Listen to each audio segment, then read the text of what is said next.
Ben absolument, c'est un produit à valoriser, c'est aussi la production agricole de Saint-Claude et ce faisant la production agricole de la Guadeloupe. Hein. Donc faire savoir qu'à Saint-Claude aussi, hein, terre de banane, mais aussi désormais terre de la tomate et terre de l'excellence du terroir, la tomate de montagne, l'excellence du territoire.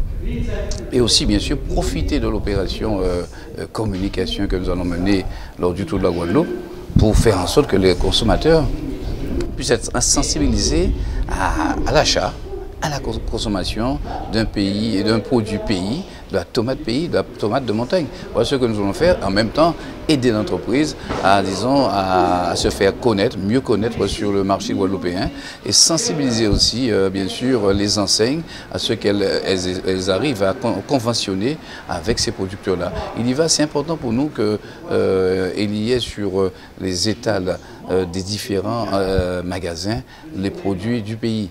Nous avons besoin aussi de pérenniser l'emploi. Donc ça se passe bien sûr par la communication, mais aussi par un réflexe plus fort encore des consommateurs qui est d'acheter local tout simplement avec un produit de valeur. La tomate de montagne qui est une tomate juteuse et une tomate ayant des qualités gustatives, on va dire, appréciables et qui demande qu'à être appréciée par l'ensemble de la population. Eh bien, dès dimanche, déjà on a une conférence de presse déjà, dès dimanche 3 sur l'ensemble du tronçon de l'étape contre la montre là, il y a non seulement la communication, on va dire, publicitaire, mais aussi la démonstration in vivo de la qualité de la tomate et aussi la distribution de tomates pour l'ensemble de plus de 500 kilos de tomates, je crois, seraient mises à disposition du public qui vient très nombreux, mais à charge pour ce public-là, non seulement de déguster, mais de pouvoir acheter après. Ben oui, aujourd'hui l'occasion nous est donnée de promotionner notre tomate de montagne en partenariat avec la commune de Saint-Claude. Hein. Donc c'est une opération qui va effectivement se dérouler sur l'étape du Tour. Hein. Donc une opération d'envergure de communication avec la tomate de montagne sur l'étape du Tour, le contre-la-montre de Saint-Claude.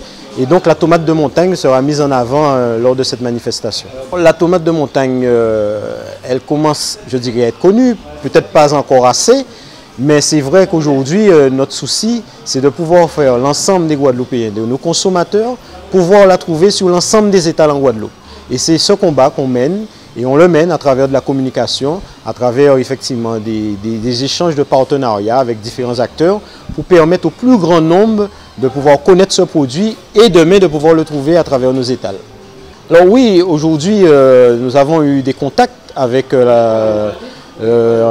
des acteurs sur le marché de Rungis et qui sembleraient être intéressés par ce produit-là sur la période de l'hiver. Parce qu'effectivement, en France hexagonale, ils n'ont pas de tomates de plein champ, c'est uniquement de la production de serre et donc ils seraient intéressés pour avoir un produit de qualité, donc une tomate de plein champ à cette période de l'année. Et donc ils nous ont sollicité pour effectivement venir voir cette production-là sur la Guadeloupe et de voir de quelle manière on pourrait établir des échanges pour développer l'importation de cette tomate vers la France hexagonale. La jutosité, vous voyez, je fais ça. Ouais, la jutosité. C'est ça, une tomate qui ne coule pas comme ça, ce n'est pas une tomate.